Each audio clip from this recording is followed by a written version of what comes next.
Hallo und herzlich willkommen bei THQ TV hier von der Gamescom in Köln.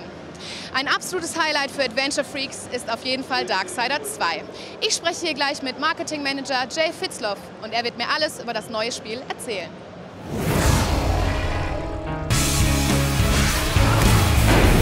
Jay, nice to meet you.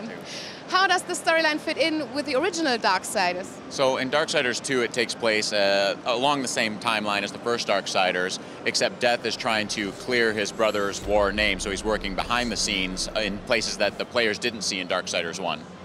Okay, the gamers have now the chance to play the character Death.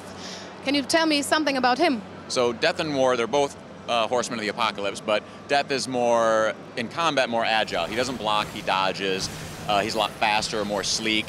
Killing is an art to Death, whereas War is more straightforward.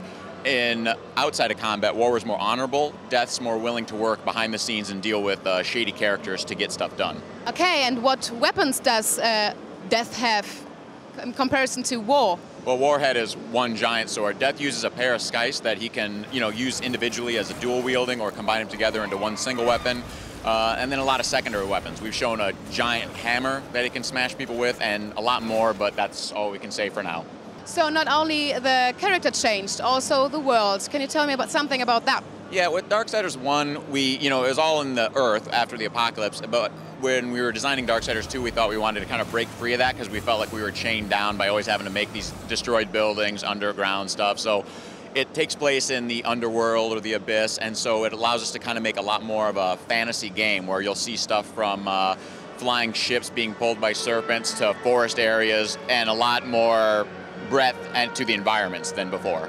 Jay, is it true that this world is much bigger than the world in the previous game? Yeah, we were able to design a lot bigger game this time around with a lot more dungeons than the previous world and a lot more areas to explore. Open areas for you to traverse around. And when I say a lot more dungeons, I want to add that a lot of people complained about too much backtracking in the first Darksiders, so a lot more dungeons, a lot bigger game, but the dungeons are smaller. So if you have to go back, you won't have to walk for a long time to get to what you're trying to find. This game was one of the first games talked about for Wii U.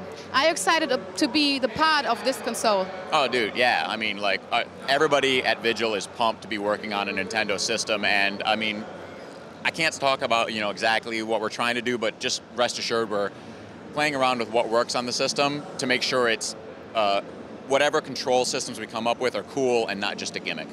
What everybody wants to know, I guess, when can we see more of Darksiders 2? Soon, in the months to come. I can't give you an exact time, but when we're ready to show more, we want to show more, but we'll get there. We were waiting for it. Thank you.